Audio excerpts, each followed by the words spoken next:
El Consejo Potosino de Ciencia y Tecnología y Radio Universidad presentan La Neta de la Ciencia. Espacio informativo sobre todo lo acontecido en ciencia, tecnología e innovación En San Luis, México y el mundo. ¡Comenzamos!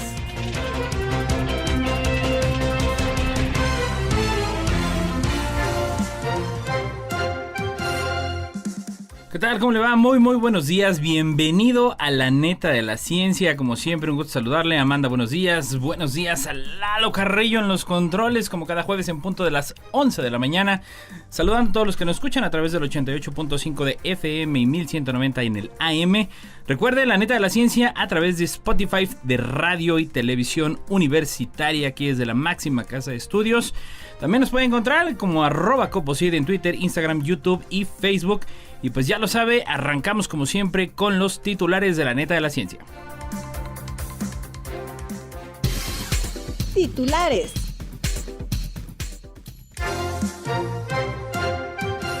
Cuatro rasgos exclusivos de los humanos que resultan imposibles para la inteligencia artificial. El tiempo fluye de una manera distinta en diferentes regiones del universo. Guido Tonelli, el famoso físico italiano que estudia el flujo del pasado, el presente y el futuro. La India lanza a la Luna un cohete low cost que debería aterrizar a finales de agosto. ¿Quién fue Alois Alzheimer, el brillante neuropsiquiatra alemán que descubrió la demencia que hoy afecta a millones de personas en el mundo? El telescopio espacial James Webb detecta agua en un sistema planetario cerca a la Tierra. La pista bacteriana de la endometriosis, ¿esperanza o falsa ilusión? ¿Por qué los astronautas son más propensos a enfermar en el espacio? Un ensayo muestra la seguridad y tolerancia de un alucinógeno para tratar la anorexia. Encélado, la luna de Saturno que tiene todo lo necesario para la vida. Revelan el atlas de las células en tejidos y órganos que permitirán anticiparse al desarrollo de enfermedades. Misión X-RISM estudiará el arco iris de los rayos X.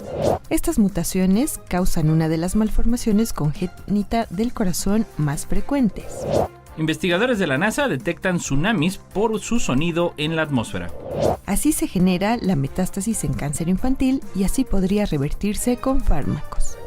Científicos descubren un meteorito que salió de la Tierra y luego regresó. La inmunoterapia CAR dual controla el neuroblastoma en ratones. La NASA quiere cooperar con Brasil para vigilar la deforestación en la Amazonia. Este gel biodegradable facilita la regeneración del cartílago. Noticias internacionales. 4 rasgos exclusivos de los humanos que resultan imposibles para la inteligencia artificial, por BBC News. Durante cientos de años el ser humano ha estudiado y tratado de dilucidar qué es lo que le separa de los animales. A partir del hipersónico desarrollo de la inteligencia artificial, hay un nuevo elemento, quizá el quinto elemento, que no está hecho ni de tierra, ni de fuego, ni de aire, ni de agua. Es la antivida, la inteligencia artificial que obliga a la humanidad a confrontarse con un superpoder que ella misma ha creado. Pero, ¿qué pasará a partir de ahora?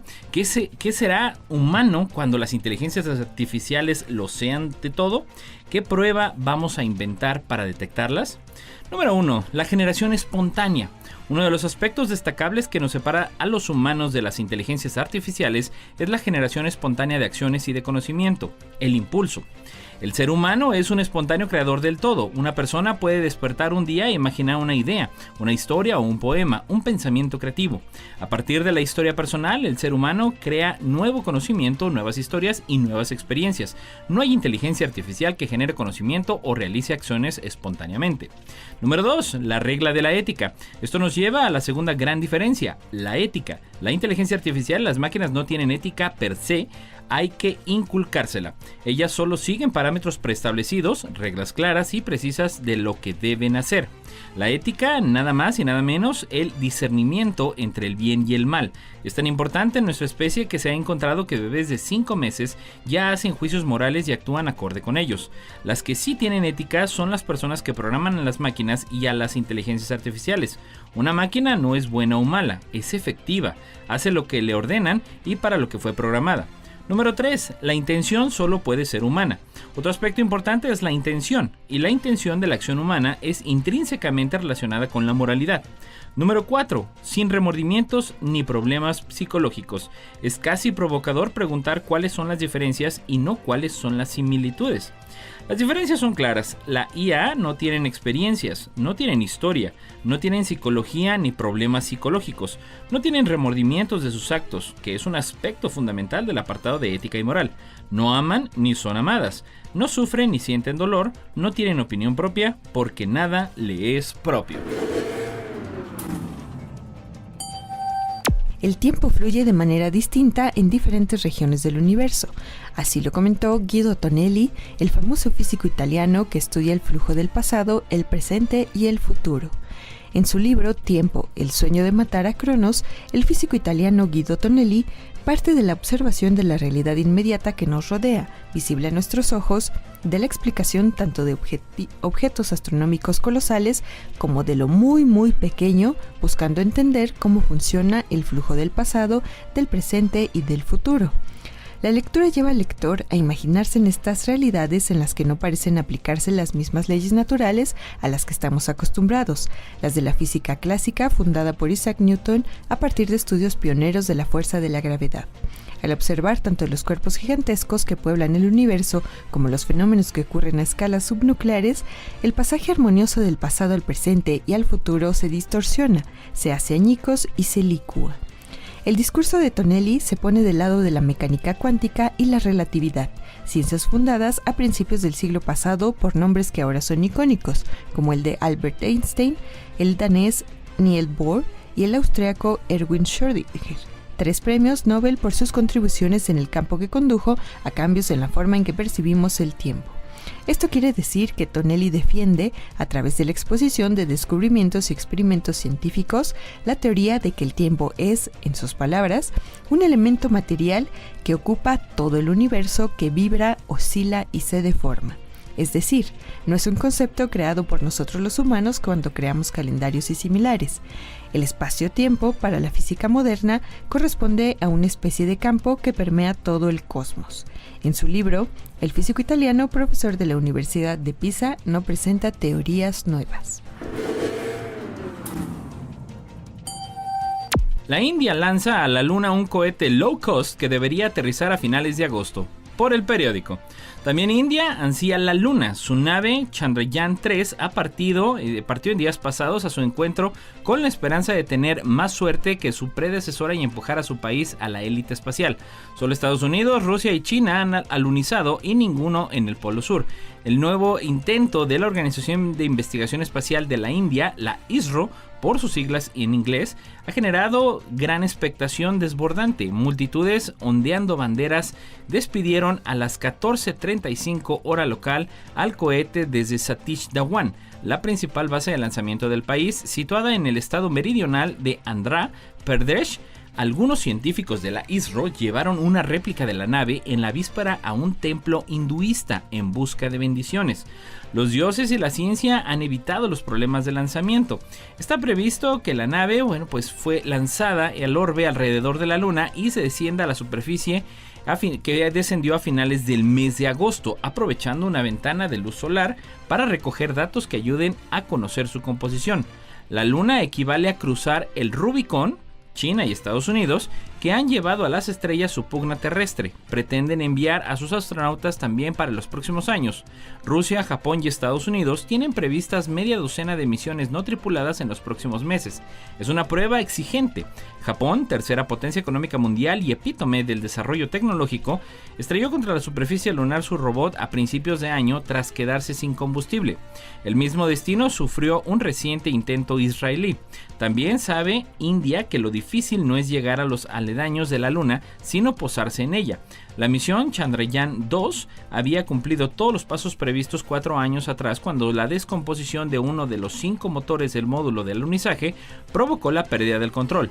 El diseño actual cuenta con varias mejoras. patas más robustas, propulsores más fiables, células solares adicionales para acumular más energía del Sol y nuevos sensores en medición de altitud. El hecho diferencial de la carrera espacial india es el abaratamiento de los costos. Apenas $75 millones ha pagado Nueva Delhi por esta misión frente al centenar que costó la película Gravity. Sus brillantes ingenieros copian tecnologías extranjeras y las adaptan a las necesidades propias. India persigue el nicho internacional de los pequeños satélites, acercando el espacio al alcance de casi todos. Uno de sus misiles puso en órbita 36 satélites de Internet para una compañía británica el año pasado. ¿Quién fue Alois Alzheimer? Fue en el año de 1901 cuando la vida del neuropsiquiatra Alois Alzheimer se cruzó con la del paciente que años más tarde lo haría famoso, August Deter. Pérdida de memoria y de comprensión, afasia, desorientación, comportamiento impredecible, paranoia y una pronunciada incapacidad psicosocial eran algunos de los síntomas que manifestaba la ama de casa alemana de 51 años. Después de hacerle un seguimiento durante un largo periodo, el psiquiatra la diagnosticó con una dolencia que en ese momento era desconocida, pero que hoy afecta a millones de personas en el mundo. La enfermedad la llamó la enfermedad del olvido. Oriundo de un pequeño pueblo en el estado de Baviera, en Alemania, Alois Alzheimer nació el 14 de junio de 1864. Comenzó sus estudios de medicina en Berlín, la capital alemana, luego de que su padre, notario de profesión, se lo pidiera expresamente. Un año después, decidió volver a su ciudad natal para terminar su carrera en la Universidad de Würzburg en 1887. Desde entonces, se dedicó a la psiquiatría, a la neuropatología y al estudio de las enfermedades mentales. Poco después de graduarse a los 23 años, fue contratado como médico particular de una mujer que padecía trastornos mentales. Con ella, hizo un viaje de 5 meses que le permitirían seguir de cerca el desarrollo del trastorno. Tras esa experiencia, fue contratado en el Asilo Municipal para Dementes y Epilépticos de la ciudad alemana de Frankfurt. Ahí fue cuando conoció a August Deter, quien a partir de 1901 se había vuelto olvidadiza, había empezado a tener delirios y a gritar o llorar durante horas en medio de la noche. El doctor mantuvo un detallado historial médico de Deter, que fue encontrado en la década del 90. El telescopio Webb detecta agua en un sistema planetario cercano a la Tierra, por CNN Español. Un grupo de astrónomos detectó vapor de agua girando en las inmediaciones de una estrella cercana, lo que indica que los planetas que se forman a su alrededor podrían albergar vida algún día. El joven sistema planetario, conocido como PDS-70, se encuentra a 370 años luz de distancia. La estrella de su centro tiene unos 5.4 millones de años y es más fría que nuestro Sol. A su alrededor hay 2 planetas gigantescos gaseosos conocidos y los investigadores determinaron recientemente que uno de ellos, PDS-70b, podría compartir su órbita con un tercer planeta hermano que se está formando allí. 2 discos diferentes de gas y polvo, los ingredientes necesarios para formar tanto estrellas como planetas, rodean la estrella. El disco interior y el exterior están separados por un espacio de 8.000 millones de kilómetros. Los gigantes gaseosos orbitan alrededor de la estrella. El instrumento de infrarrojo medio del telescopio Webb detectó la firma de vapor de agua en el disco interior, a menos de 160 millones de kilómetros de la estrella. Los astrónomos creen que en ese disco interior, donde podrían formarse pequeños planetas rocosos similares a los de nuestro solar, si PDS-70 se parece en algo a nuestro sistema solar. En nuestro sistema, la Tierra orbita a una distancia de 150 millones de kilómetros del Sol. Un estudio detalla los hallazgos publicados en días pasados en la revista académica Nature. Los astrónomos se sorprendieron al descubrir vapor de agua cerca de la estrella, dada su edad. PDS-70 es relativamente vieja para una estrella que alberga un disco de formación planetaria. La cantidad de gas y polvo en estos discos disminuye con el tiempo debido a la actividad de la estrella o porque el material se agrupa para formar planetas. Hasta ahora no se había detectado agua en un disco de formación planetaria de esta edad, lo que llevó a los astrónomos a pensar que el vapor de agua no podría sobrevivir a la radiación estelar durante periodos tan largos y que los planetas rocosos que se forman allí serían secos. Y desde ABC Salud, la pista bacteriana de la endometriosis, ¿es una esperanza o una falsa ilusión? El pasado 14 de junio se difundió un estudio liderado por Yukata Kondo de la Universidad de Nagoya que relacionaba una infección bacteriana con el origen de la endometriosis. Ese mismo día, la revista Nature publicaba una reseña de su trabajo. Y desde entonces, numerosos medios de comunicación se han hecho eco de los resultados, con titulares que invitan a leer su contenido con curiosidad y esperanza. No es para menos. La endometriosis sigue siendo una patología bastante desconocida que presenta importantes implicaciones sociales, económicas y de salud pública. Son muchas las mujeres afectadas, se estima alrededor de unos 200 millones en el mundo, con importantes repercusiones en su calidad de vida y capacidad reproductiva. El tratamiento actual solo tiene un carácter paliativo y está dirigido principalmente a combatir el dolor y la infertilidad. Por eso, descubrir su origen es todo un reto que permitiría identificar y desarrollar acciones preventivas y nuevas terapias más eficaces. La endometriosis se produce por el crecimiento del endometrio en otras partes del cuerpo, lo cual puede generar lesiones que provocan dolor y disfunción en diversos órganos. Se han propuesto varias hipótesis para explicar su origen, incluida la menstruación retrógrada, la metaplasia celómica o la presencia de restos mullerianos. No obstante, se suele admitir un origen multifactorial asociado a elementos genéticos, ambientales e inmunológicos. La participación de la microbiota y la disfunción inmunológica está recibiendo cada día un mayor soporte científico. La nueva investigación, que ha empleado técnicas muy complejas y punteras, describe una mayor presencia de la bacteria Fusobacterium nuclearum en el endometrio de mujeres afectadas por la patóloga, aunque no propone una explicación para ello. Sin embargo, los científicos no encontraron bacterias del género Erysipelotrix, de los que otros autores ya habían descrito una representación aún mayor que de Fusobacterium en este tipo de muestras. Kondo y sus colaboradores proponen que la presencia de la bacteria en el endometrio activaría la respuesta inmunitaria, en la que los macrófagos M2 estimularían la diferenciación de fibroblastos en miofibroblastos. Entonces, los miofibroblastos podrían proliferar y migrar, promoviendo la supervivencia del endometrio fuera de la cavidad uterina y generando así la endometriosis. El equipo de la Universidad de Nagoya señala que la presencia de esta bacteria agrava la endometriosis inducida en los ratones y que la enfermedad mejora con el tratamiento con los antibióticos metronidazol y cloranfenicol. ¿Por qué los astronautas son más propensos a enfermar en el espacio? Por National Geographic. La vida en el espacio supone una enorme adaptación. Además de orbitar el planeta a 400 kilómetros por encima de la superficie terrestre, los astronautas se ven privados de ciertas constantes como los ritmos diarios del amanecer y el atardecer, la reconfortante presencia de la familia y la constante atracción al suelo de la gravedad. Estos cambios no solo desorientan psicológicamente, los viajes espaciales también provocan cambios fisiológicos masivos. El principal de ellos es el desplazamiento de fluidos de la parte inferior del cuerpo al tronco y la cabeza, mientras los astronautas flotan en microgravedad. Esto puede provocar anemia, problemas oculares, cambios en la presión sanguínea y disfunciones inmunológicas. Todos los sistemas orgánicos se ven afectados, como demuestran las mediciones detalladas de los astronautas durante el entrenamiento y las misiones espaciales. Un nuevo estudio publicado en Frontiers in Immunology for Odette Lomdenville, bióloga molecular de la Universidad de Ottawa en Canadá, y su equipo analizaron cómo afectan estos cambios al sistema inmunitario de 14 astronautas durante su estancia a bordo de la Estación Espacial Internacional. El estudio descubrió cambios genéticos que indicaban un descenso de la función inmunitaria a los pocos días de llegar a la ISS y una posterior vuelta a la situación de partida varios meses después de su regreso a la Tierra. Los resultados muestran cómo el sistema inmunitario se adapta rápidamente a la microgravedad y vuelve gradualmente a la normalidad. Los científicos pueden utilizar este tipo de información para comprender mejor desde las amenazas de enfermedades infecciosas durante los viajes espaciales hasta cómo pueden curarse las lesiones en condiciones de ingravidez. Históricamente, los investigadores simulaban los efectos de la microgravedad a largo plazo, pidiendo a la gente que permaneciera en cama, con los pies ligeramente elevados durante meses. Eso significaba no levantarse para ir al baño, estirar las piernas o asaltar la nevera, nada. Estos experimentos, algunos de los cuales se originaron en la infancia de los programas espaciales estadounidenses y soviético, revelaron una caída precipitada tanto de la densidad ósea como de la fuerza muscular, similar a la que los astronautas reportarían más tarde. La revolución psicodélica camina con paso firme.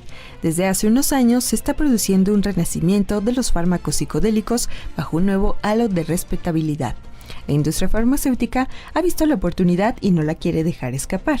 La última en llegar es la psilocibina, una sustancia presente en hongos alucinógenos.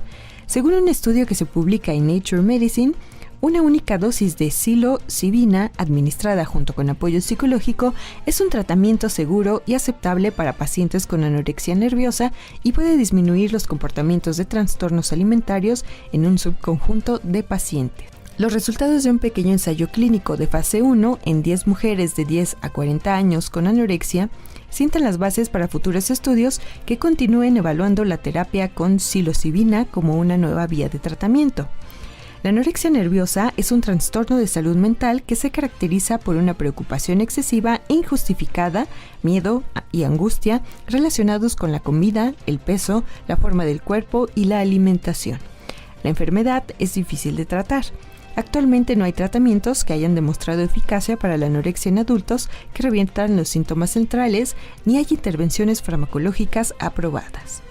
La psilocibina no es una sustancia desconocida, sino que se trata de un tratamiento prometedor para otras enfermedades mentales y está asociada con mejoras en la ansiedad, la flexibilidad cognitiva y la autoaceptación. Produce alucinaciones visuales y auditivas y alteraciones profundas de la conciencia. Es un alcaloide que se absorbe a través de las mucosas de la boca y el estómago. Una vez que llega al cerebro, actúa sobre el córtex prefrontal asociado al pensamiento abstracto y también sobre las zonas responsables de la percepción y el humor, pero además actúa sobre las estructuras cerebrales relacionadas con la planificación y la toma de decisiones, y el núcleo reticular talámico, una estructura cercana al centro del cerebro que regula la información sensorial que alcanza la conciencia. Aunque el medicamento se puede extraer de los hongos mágicos, no ha sido esa la forma en la que se ha fabricado este compuesto, sino que se ha sintetizado en un proceso puramente clínico para probar una forma cristalina, aclara Stephanie Knax-Beck de la Universidad de California en San Diego. No se observaron eventos adversos graves por parte de los participantes y que los efectos agudos del tratamiento con psilocibina fueron bien tolerados.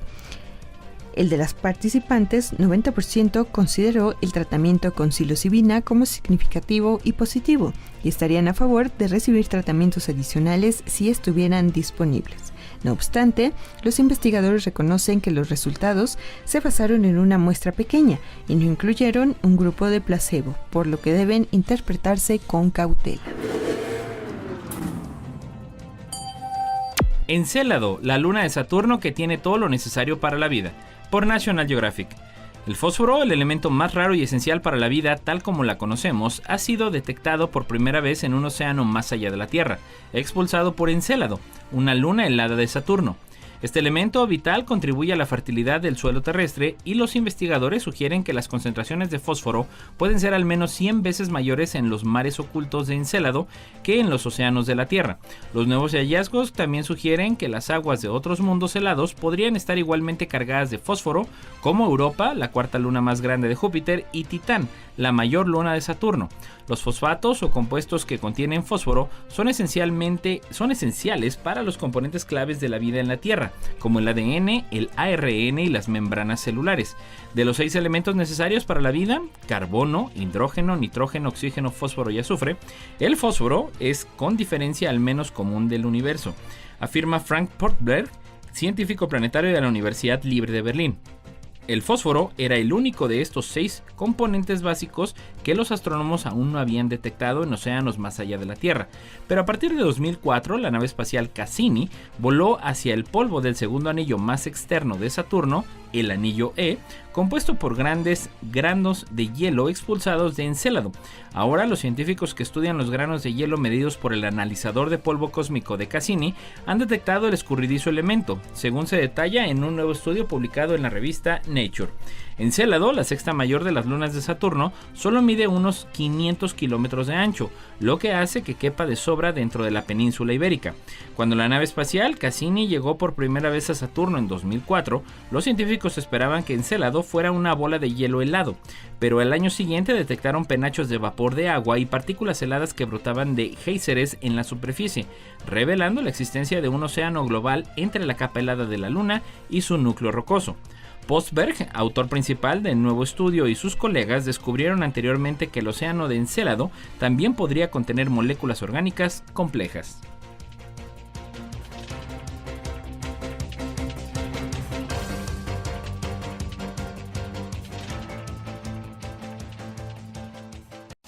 No importa en qué parte del mundo estés, recuerda sintonizarnos en la web radioytelevisión.uaslp.mx. Los humanos estamos formados de pequeñas piezas, que pese a ser invisibles a ojo desnudo, son esenciales en todos los seres vivos, y estas pequeñas piezas pues son las células. Se calcula que tenemos entre 30 y 40 billones de células en nuestro cuerpo de más de 200 tipos diferentes repartidas a lo largo de los órganos. Ahora, por primera vez, se publican una serie de artículos científicos en las revistas del grupo Nature y en la revista Cell Reports, que representan la primera colección de mapas generados por el programa del Atlas Biomolecular Humano, un consorcio similar al proyecto Genoma Humano, que tiene el potencial de avanzar en nuestra comprensión de las enfermedades al definir la ubicación espacial de los estados celulares relacionados con las enfermedades, según escriben Roser Bento Tormo y Roser Vilarraza Blasi del Instituto Wellcome Sanger de Londres, en el Reino Unido, en un artículo en News and Views publicado en Nature. Estas herramientas se han utilizado para generar atlas de células de referencia para el intestino humano, el riñón y los tejidos conectados a la placenta. Este es solo el primer paso. En el futuro, los investigadores continuarán recopilando, analizando y visualizando los datos de organización celular para otros órganos humanos sanos como la vejiga, los ojos, los órganos reproductivos femeninos, el corazón, la rodilla, los pulmones, los ganglios linfáticos, el páncreas, el vaso y el timo. En los seres humanos, la organización y las interacciones entre las células determinan cómo funcionan los órganos y los tejidos. Por ello, la iniciativa del programa Atlas Biomolecular Humano tiene como objetivo mapear cómo se organizan las células en todo el cuerpo humano para ayudar a los científicos a estudiar cómo funcionan las células y cómo las relaciones entre las células pueden afectar a la salud de un individuo. Para lograr esto, el consorcio ha estado desarrollando herramientas que ayudan a armar mapas esenciales de los componentes moleculares de las células, incluyendo ARN, proteínas y metabolitos dentro de los tejidos y órganos a nivel de células individuales. Los atlas de tejidos sanos desempeñan un papel vital en la investigación biomédica al servir como una referencia en la que se puede comparar con los tejidos enfermos. Estos atlas pueden ayudar a los científicos a comprender qué ocurre en etapas tempranas de la progresión de la enfermedad. Además, dicho conocimiento puede proporcionar ideas clave para desarrollar tratamientos en etapas tempranas de la enfermedad. El tejido sano rara vez se estudia, lo que hace que el trabajo de este consorcio sea innovador. El intestino absorbe los nutrientes de los alimentos y protege el cuerpo de las bacterias, al tiempo que mantiene un equilibrio saludable de las bacterias beneficiosas que ayudan a la digestión. Para realizar estas tareas, emplea una variedad de tipos de células, incluidas las células epiteliales que forman el revestimiento intestinal, las células del tejido conectivo, las células nerviosas y las células inmunitarias. Con los nuevos mapas, los científicos pudieron identificar dónde se encuentran cada tipo de célula y con qué tipo de célula se asocia. Misión XRISM estudiará el arco iris de los rayos X, por Ciencia NASA. Un nuevo satélite llamado Misión de Imágenes y Espectroscopía de Rayos X, o el acrónimo XRISM, por sus siglas en inglés y que se pronuncia CRISM, tiene como objetivo separar la luz de alta energía en el equivalente de un arcoíris de rayos X. La misión, dirigida por la Agencia Japonesa de Exploración Aeroespacial, JAXA, hará esto utilizando un instrumento llamado Resolve. El lanzamiento de CRISM desde el Centro Espacial Tanegashima de Japón se realizó el 26 de agosto en Japón. El instrumento Resolve es un espectrómetro de microcalorímetro de rayos X desarrollado en colaboración entre la NASA y la JAXA. Este instrumento mide los pequeñísimos cambios de temperatura que se producen cuando un rayo X choca contra su sensor de 6x6 píxeles. Para medir este minúsculo aumento y determinar la energía de los rayos X, el detector necesita enfriarse alrededor de menos 270 grados centígrados, apenas una fracción de grado por encima del cero absoluto. El instrumento alcanza su temperatura de funcionamiento después de un proceso de enfriamiento mecánico de varias etapas dentro de un recipiente de helio líquido del tamaño de un refrigerador. Al recopilar miles o incluso millones de rayos X provenientes de una fuente cósmica, Resolve puede medir los espectros de alta resolución del objeto. Los espectros son mediciones de la intensidad de la luz en un rango de energías. Los prismas difunden la luz visible en sus diferentes energías, lo que conocemos mejor como los colores del arco iris. Los científicos han utilizado prismas en los primeros espectrómetros para buscar líneas espectrales que se producen cuando los átomos o las moléculas absorben o emiten energía.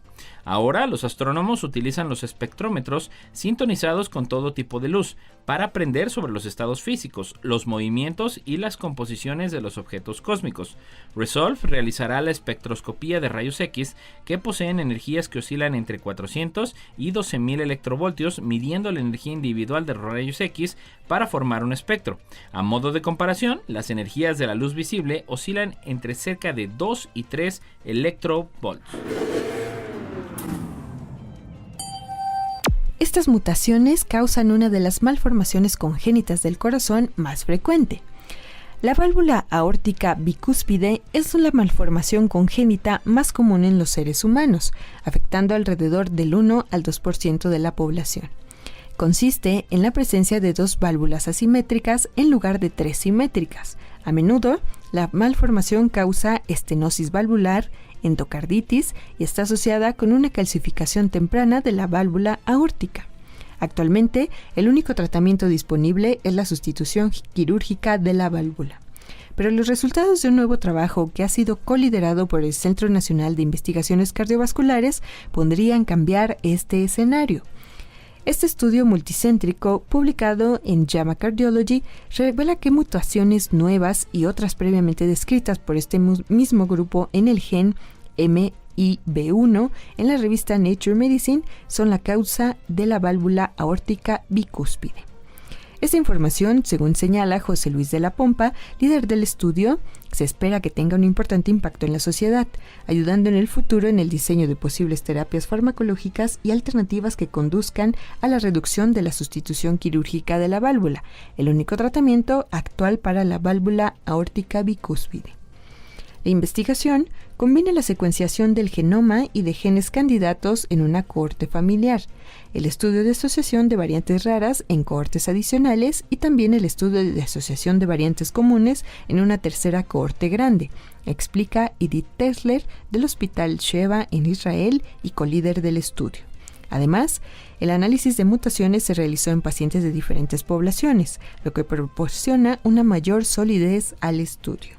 Posteriormente, se validaron los resultados en modelos de ratones in vivo con el objetivo de analizar los mecanismos específicos por los cuales el gen MIB1 es tan importante para el desarrollo correcto del corazón. Por ello, Rebeca Piñero Savarís, el equipo y co-primer autor en el estudio, introdujo dichas mutaciones en el genoma del ratón utilizando la técnica de edición genética conocida como CRISPR-Cas9. Tras introducir estas mutaciones en MIB1, los investigadores observaron que los ratones doble heterocigotos desarrollaban la válvula aórtica bicúspide con una frecuencia elevada, a diferencia de lo observado en los pacientes que presentaban la malformación con un único alelo múltiple mutante para MIB1. Además, estos ratones doblemente mutantes también mostraban defectos en el septo interventricular. Las investigaciones concluyen que la asociación genética identificada en este estudio entre el gen MIB1 y la válvula aórtica bicúspide subraya el importante papel que tiene la vía de señalización Notch en la fisiología de la VAP y su potencial como diana tanto para el diseño de nuevas líneas diagnósticas y terapéuticas.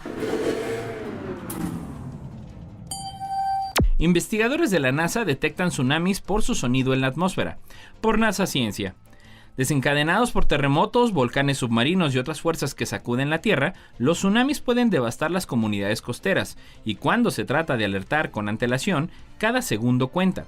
Algunos científicos del Laboratorio de Propulsión de a Chorro, el JPL por sus siglas en inglés, de la NASA, están poniendo a prueba un novedoso método para detectar desde los confines de la atmósfera las olas más mortíferas del océano.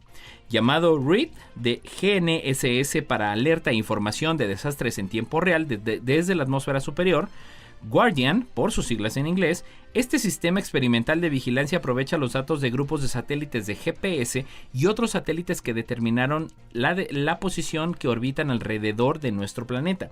Colectivamente, estos grupos de satélites se conocen como sistemas mundiales de navegación por satélite y sus señales de radio viajan a cientos de estaciones científicas terrestres alrededor del mundo, y estos datos son procesados por la red GPS diferencial mundial del JPL, lo que mejora la precisión posicional en tiempo real hasta unos 10 centímetros.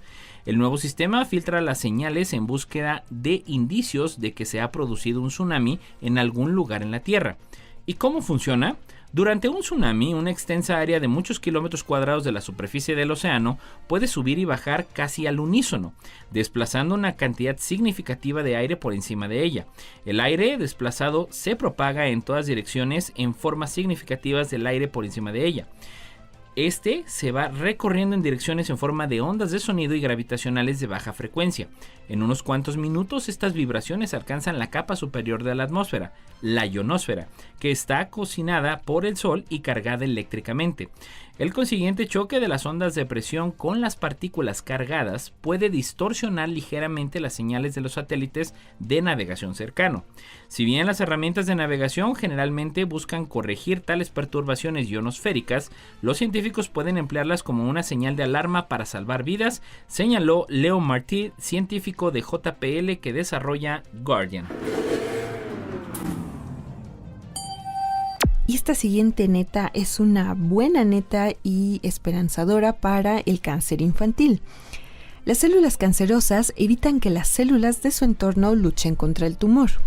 Lo ha visto un equipo del Instituto de Investigación de Cáncer Infantil en Santa Ana y de la Universidad de Salzburgo, París, London, en Australia, que es el primero en analizar la metástasis de médula ósea de tumores infantiles del sistema nervioso utilizando análisis moderno de secuenciación de células individuales. Los científicos aseguran que este proceso podría revertirse con fármacos. Los hallazgos fueron publicados en la revista Nature Communications. El neuroblastoma es el tumor sólido más común en lactantes y niños pequeños. A pesar de las opciones terapéuticas existentes hoy día, más de la mitad de los pacientes con una forma muy agresiva todavía sufren recaídas. Se han estudiado las metástasis de médula ósea porque las recurrencias se originan allí en la mayoría de los casos.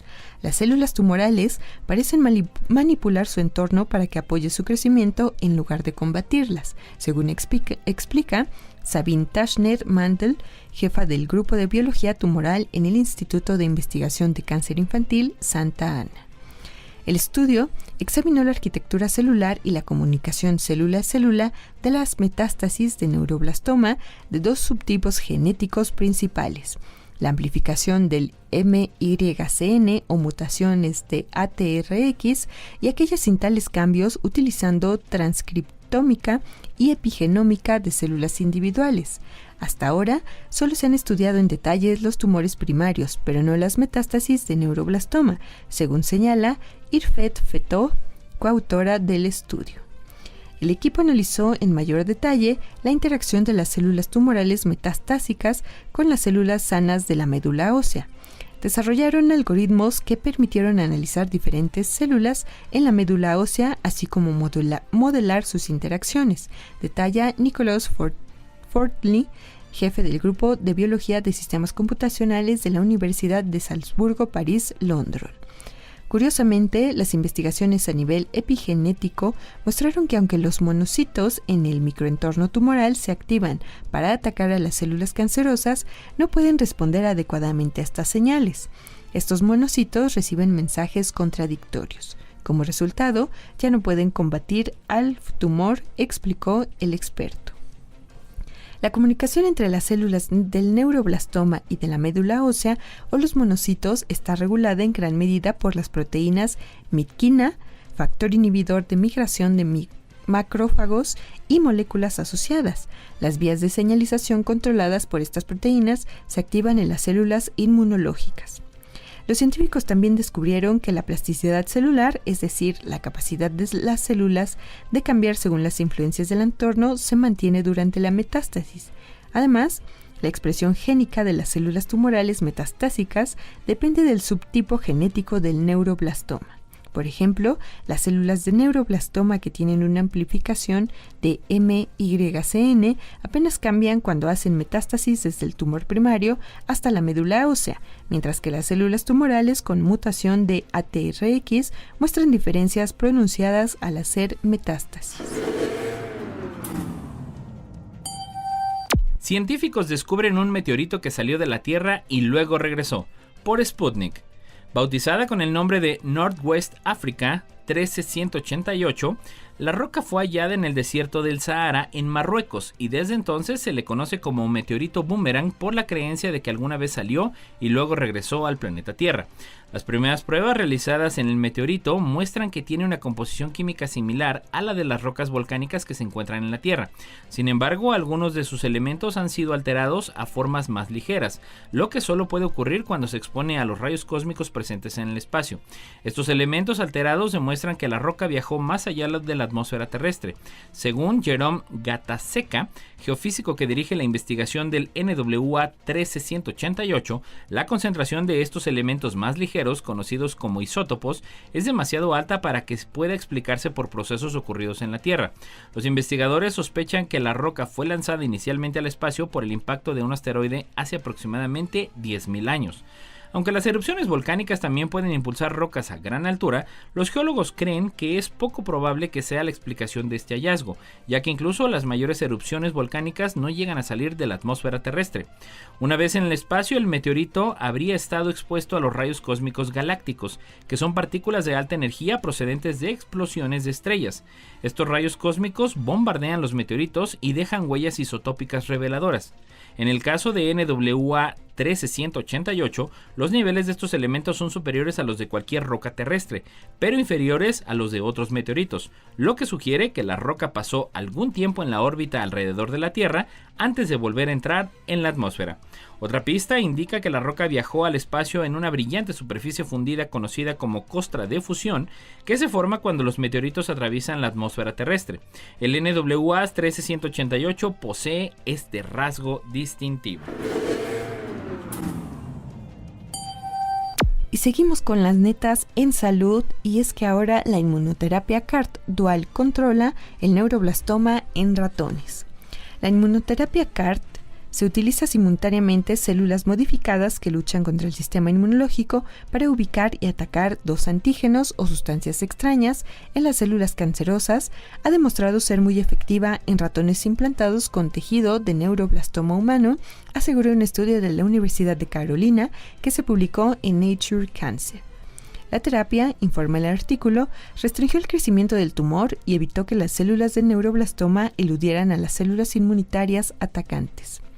El neuroblastoma es un cáncer de células nerviosas inmaduras y se presenta principalmente en niños menores de 6 años. Los tumores se encuentran típicamente en la parte superior de las glándulas suprarrenales, pero también pueden desarrollarse en el abdomen, el pecho, el cuello, la pelvis y los huesos.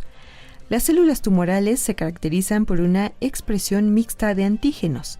Este equipo diseñó células T del sistema inmunológico dual para maximizar su capacidad de evitar que los tumores eviten la detección del sistema inmunológico, explica Hong-Weik Du, autor del estudio.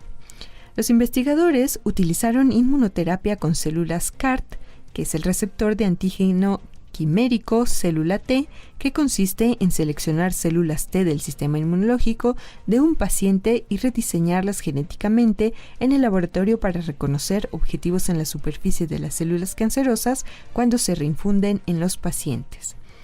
Específicamente, Los científicos combinaron el reconocimiento de dos antígenos expresados por las células tumorales con la combinación de dos moléculas coestimuladoras clave, CD28, una proteína expresada en las células T después de la activación temprana, y 4,1-BB, una proteína coestimuladora importante que participa en la supervivencia de las células T y en la formación de la memoria.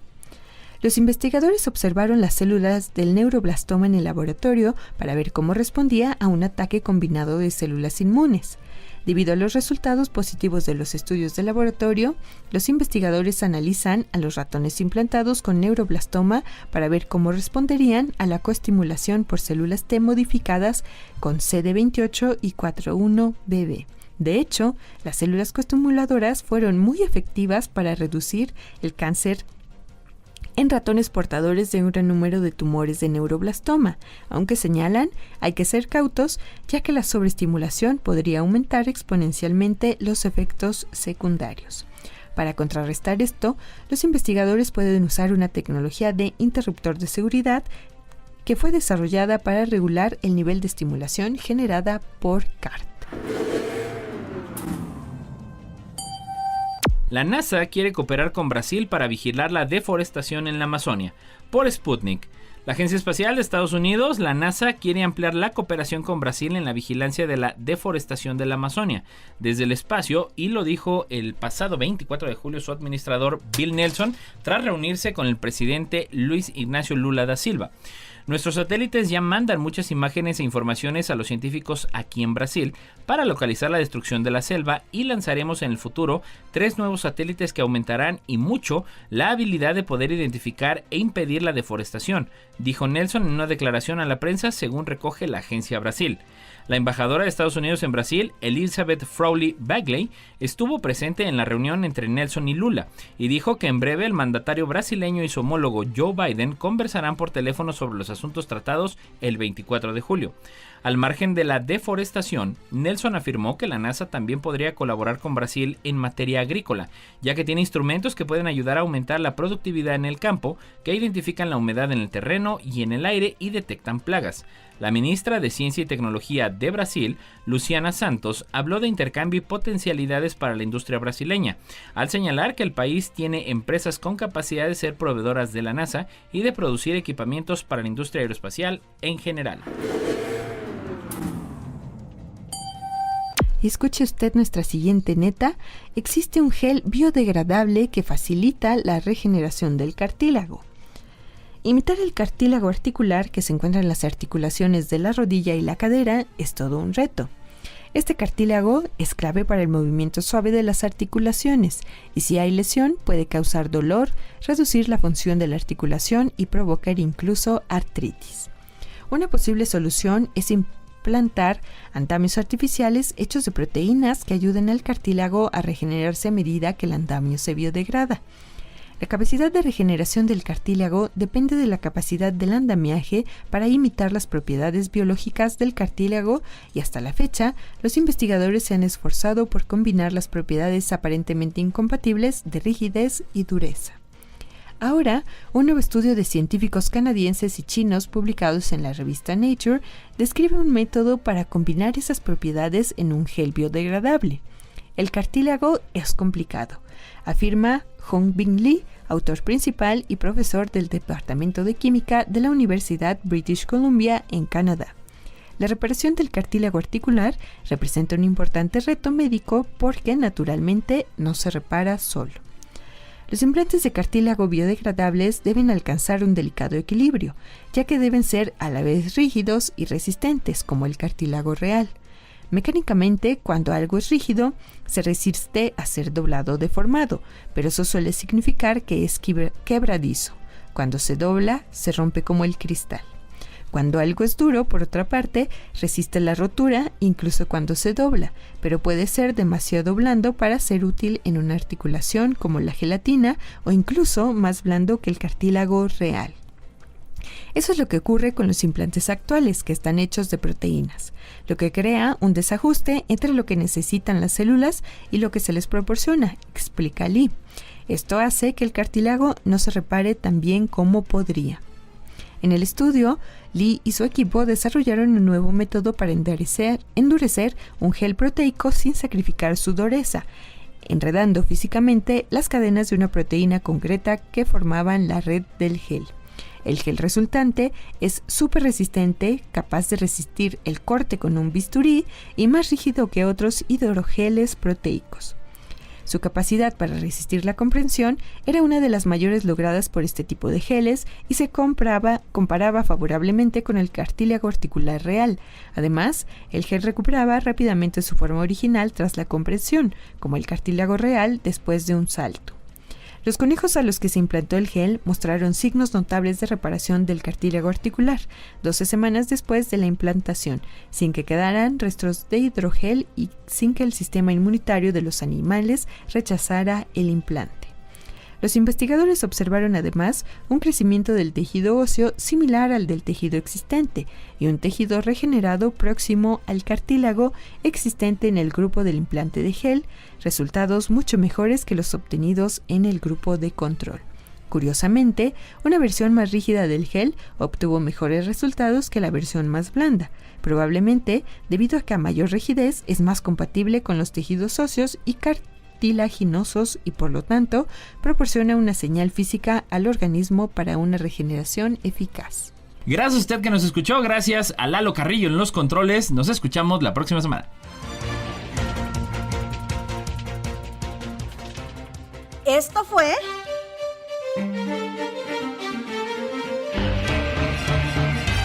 La neta de la ciencia. Noticiero de Ciencia, Tecnología e Innovación. Presentado por el Consejo Potosino de Ciencia y Tecnología y Radio Universidad.